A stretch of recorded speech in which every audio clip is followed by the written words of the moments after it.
Metro. I made a video on it a year ago, and in that video I mentioned that I still haven't played Metro Exodus. Until now. Yes, I finally mustered up the courage to fill up my last 80 gigabytes of storage with this game, hoping that it would continue to be just as good as the other two games. And I wasn't disappointed. So now, after having played all three games, plus the DLC, I've come to the conclusion that Metro Exodus is the best one in the series, and just an underrated game in general. I can feel the ratios incoming. Now that might be just slightly controversial because I'm seeing mixed opinions with some saying one game is better and vice versa, so I want to explain why I think Metro Exodus is one of the best games I've played. Stop. Because first, this video is sponsored by World of Tanks. If you're a tank/history enthusiast, this is the ultimate PC game for you, especially since this game has over 800 different models throughout history. Like this one, or even this one. Now that is a lot. And since this game is as historically accurate as can be, you can guarantee these models are authentic. So try out all 800 different tanks in a wide variety of maps, from huge fields and snowy plains to cities and deserts. I can't even name them all because there's over 40 different arenas to choose from. So you can be sneaky, rush through, or position yourself perfectly to flip over your enemy, like a real pro. And best of all, the game is completely free to play. So download the game on PC and try it out along with the 100 million other players throughout the world that also like this game. To try it, click the first link in the description. If you're a new player, use the code COMBAT to get 7 days of premium access, 250,000 credits, a premium tank, and 3 rental tanks to use for 10 battles each. And if you're a returning player, you'll get 3 days of premium, plus a camo and a free tank as well. And I mean, who doesn't like free stuff? So try it out, it's worth it. But anyways, first of all, the funniest part is despite the game being called Metro, you barely play in an actual metro. The other two games exclusively take place in the metro, and you only occasionally go to the surface, because, you know, the surface is freezing and full of radiation. In Exodus, you finally escape from the metro and take a train to several different locations. That's the first difference of this game, you travel to several different locations that aren't the metro. Plus the metro as well, you know, you gotta at least stay true to the name. I personally really like that. It adds a bit of variety instead of just being the exact same metro tunnels over and over again. I imagine you'd get bored of that after 2 games. In Exodus, you start off in the same tunnels in frozen Moscow, but then you go to a slightly less frozen but still frozen river place, then briefly in a super large complex, then to a super big desert map, so basically the exact opposite of the river place, then to a really chill looking forest, which is honestly my favorite area in the whole game, like just look at this, like Then finally you go back to a frozen city in a similar looking metro area, and each place has something unique about them. Like in the river you have these giant shrimp that could probably feed a whole village for a week.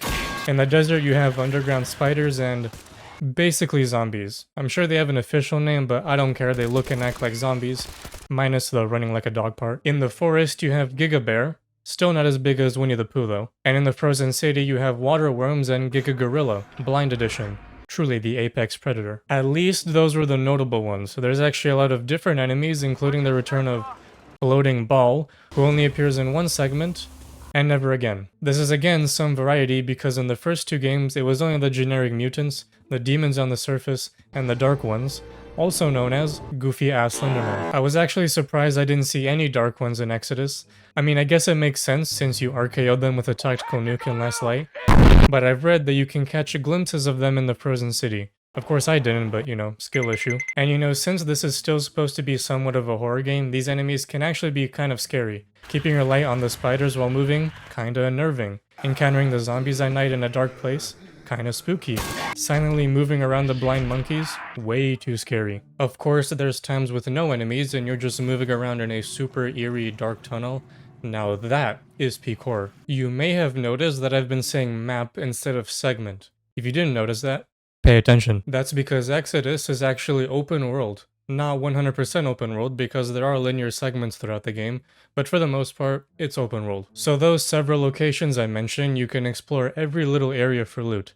And since it's now open world, you can pull out a map. One that magically writes on paper in real time to show your location and direction. Magic. This map will show you every area in a given map, and will show you an X for where you have to go and a question mark for other points of interest. In some maps, you can even take a nap and explore the area at night if you want to stealth at maximum capacity. This map can also be a little deceiving because when you look at it, it seems like the maps are a pretty reasonable size. However, then you go to the desert map, you look at the tower you have to go to, and yeah, that's not short at all. You're going to be walking for a long while. One bonus feature is that it's quite hard to optimize huge maps, so occasionally you'll be playing a PowerPoint presentation. I quite like that it's semi-open world now, because with completely open world games like Skyrim, you're kind of overwhelmed because you can just do everything and anything right from the beginning. And with linear games, you're not allowed to explore what you want because there's a set boundary you can't go past. So mixing the two is good, and I think Exodus did it perfectly. And since you can take all the time you want on a given map, there is way more stuff to do. If you couldn't already tell by the extra 70 gigabytes. That makes the game much longer, so instead of being around 10 hours long, now it's up to 20 hours long, probably even 30 if you do every little thing possible. Plus, it will inevitably be more if you play on Ranger Hardcore because you can't quick save, so dying will mean a lot of progress lost. Plus again, it will be even longer if you decide to subject yourself to Iron Mode, because not only can't you quick save, there's not even autosave, only saving between levels. So if you die in a given map, you'll have to start all the way from the beginning of that map, which could mean potentially hours of lost progress. So that essentially turns Exodus into a rage game, and I personally will not be trying that. Thank you very much. And as much as I kind of dislike super long games, 20 to 25 hours I think is a good amount of time. As soon as you start going into the 40 hours, then you're kind of losing me there, so thumbs up for that. Also, because it's now open world, you now have an inventory of sorts. Not like a Skyrim type inventory, but you can carry metal and chemicals, and with your new middle school backpack you can craft medicine and stuff on the go, plus modify your guns whenever you want instead of waiting for a civilized area like in the first two games. Any enemies you kill, you can dismantle their gun for any spare attachments they had and put them on your own. So you can start with a generic gun and make it the coolest looking thing ever. If you make it to a safe space, a lot of them will have workstations where you can do all the same stuff plus more. Like use your scrap to make bullets, repair or replace your armor, and clean the dirt off your gun, which apparently has an effect on its stats, but I don't think I noticed a difference. There's a bunch of new guns in Exodus that I don't remember seeing in the other games, like the Bulldog, which is an alternative to the Kalash, a few unique ones in the DLC, which I'll talk about later, and apparently Molotovs are new. I swear I thought they were already a thing. Although after reading the wiki, it seems that Last Light had even more guns that aren't in Exodus, so they get a point for that one. But because of this modification system that Exodus has, technically, there's infinitely more combinations you can go with. Like, if you put a long barrel and a scope on a revolver, it basically becomes a mini sniper. So go crazy with the combinations. There's a bunch that I haven't even tried because I just ended up sticking with my go-to pairings. Personally, the laser attachments seem kinda useless. I noticed that if you put one on, it gets rid of the crosshairs, so like, what's the point? That is, unless you play on one of the hardcore difficulties, which gets rid of your crosshair entirely, so in that case, yeah, you'll need one. Or you just paint a crosshair on your monitor like a real Chad. Oh yeah, you can also craft decoy cans, which you can use to distract enemies if you want to pretend like you're playing Far Cry for a bit. Speaking of which, you can stealth in this game. Sort of. It's weird because your watch has that light that tells you if you're hidden, just like the other two games, but often the enemies in the dark will have lights on their head, so regardless they're gonna see you if they look in your direction. But, you know, you can still try it. The story is semi-complicated, yet simple at the same time. But like any story, I didn't pay too much attention to it. Spoiler alert. So apparently, on a routine expedition, you get captured, and while escaping, you find out that civilization still exists.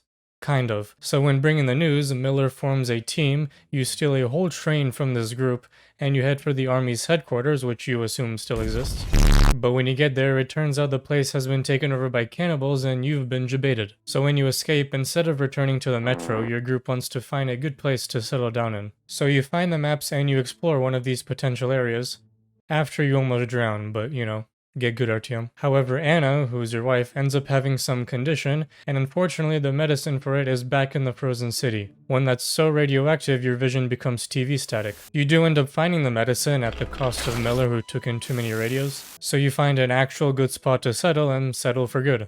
Round of applause for that. There's not much to say about it, it's a pretty good story I'd say. Although if you remember, the Metro series is based on an actual book series, so even though I've never read it, I'm guessing that all of this actually happens in the book. So bravo. The DLC is also superb. There's two separate storylines, the Two Colonels and Sam's story. The Two Colonels is a shorter story about a colonel that lived in Novosibirsk, which is the frozen city in the last chapter. It tells his story about how they lived in the metro and how war broke out again because duh, of course it would. And in between you get some extra scenes of Miller exploring the place, who was also a colonel, hence the name. Sam's story though is even better. It tells the story of Sam after the events of the main game. If you forgot, Sam is one of the folks in your group, and after the main game, he says he wants to travel all the way back to his home in San Diego, California. Oh yeah, he's American.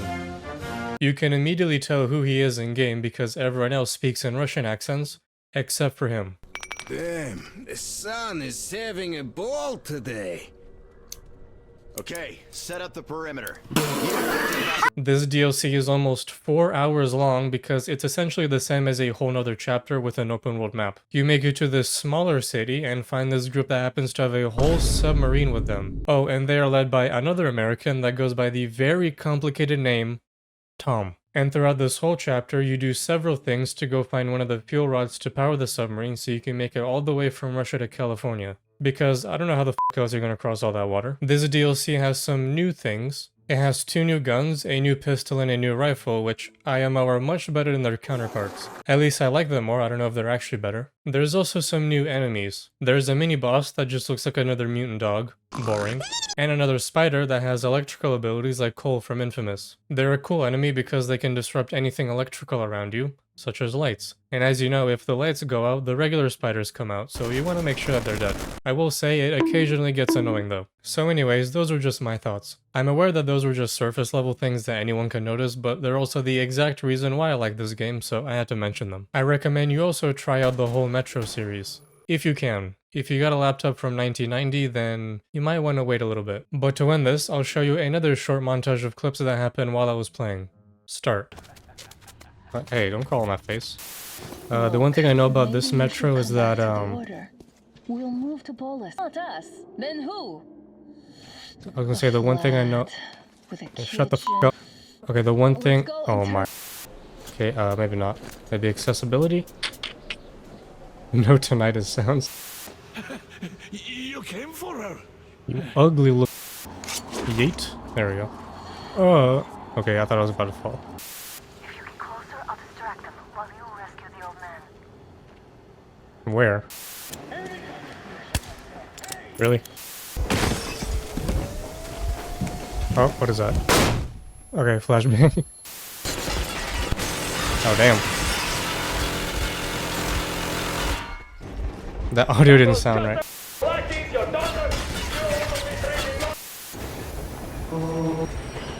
Okay, the wood just phased through me. Thank goodness you're okay. I'm still bleeding. What if I don't use it? Don't dare you trip us all over again. Am I understood? No. This is very relaxing. Minus the wasteland. Never mind, it's not as relaxing. Never mind. The heck just happened? Am I at the port? No, it's more that way. What the frick am I doing here? Was without you. All It the is a way over cursed there. place. Uncle too. Really find my head. Bro, what? Whoever's in here is gonna get boxed.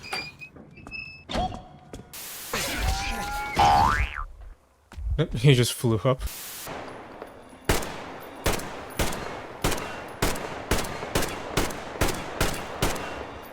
That guy had hella armor.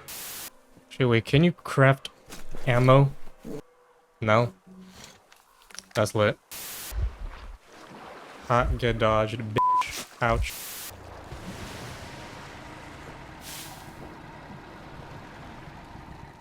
That I don't think is a zombie.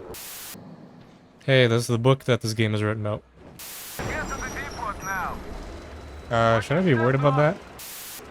I don't know what that is. That, Zeus in physical form? Ow, actually. Bro, why don't we take all this? These guys have food for days. Left and right bracket, what? Is there a civil war going on here? What's going on? There are all kinds of danger. A smart man wouldn't go there. Well, I'm not You smart. seem smart. Sorry, I'm just gonna be stealing a bunch of your stuff, if that's okay with you.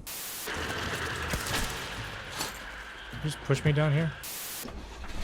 That steering wheel looks crazy.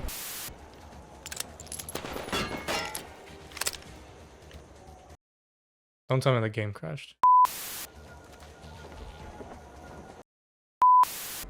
Gotta be stealthy here. Oh, looks like that didn't work. I'm using up all my ammo on this guy.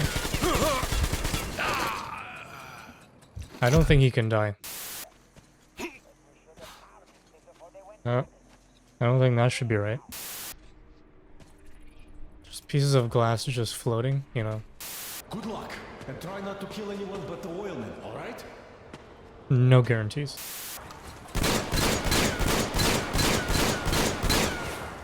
Really? That just went right through him. Bro's just standing there. Marauder, same will happen to all of you. Is this the same Marauder from Doom Eternal? What the heck is that? Nah. How did that miss? So he must die before he brings the others. Not me. Might want to look to your right. There's more important stuff to the right. Ain't no way the bird just spoke.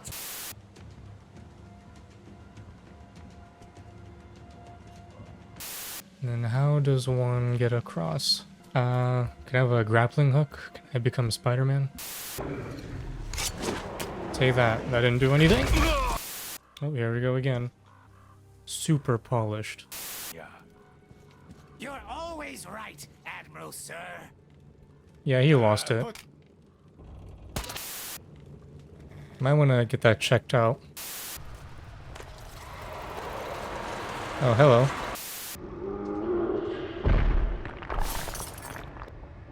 Do you know who that was? Was that your brother? I had 300. Into the bowels of Metro. Oh, Metro, like the name of the game. Just run something over? Quick, the radiation's rising. The filters won't last long. What did you just do? Radiation was still there, and that was it.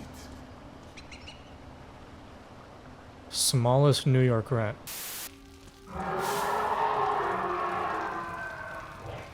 You know what? I actually don't. Oh, that doesn't look quite right. Hey, how did you know? Cheater. He's got wall hacks, I swear. Bro, screw this gorilla in particular. Hey, what's up? Oh, Jesus Christ. Yeah, no, none of you can get me. Okay, Left 4 Dead tank. He just teleport? Oh, that got him. How did that get him, but my 15 buckshots to the head did not...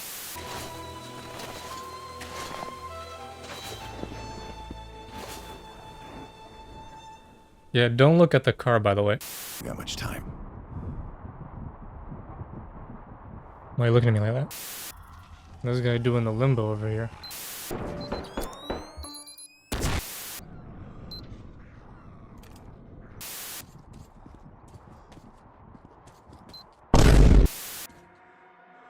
Why would I want to go in here?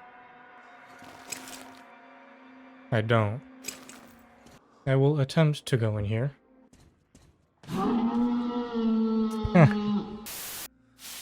It's a lot of chemicals in here, and probably zombies. As soon as I say that. Oh. Sucks for them.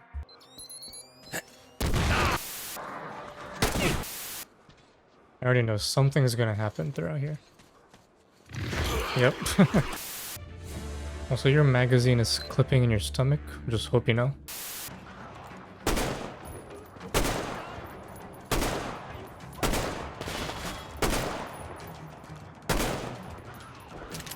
I now have like a 800 kill streak. That guy's just invincible. And cut. Remember to check out World of Tanks in the description. But anyways, bye.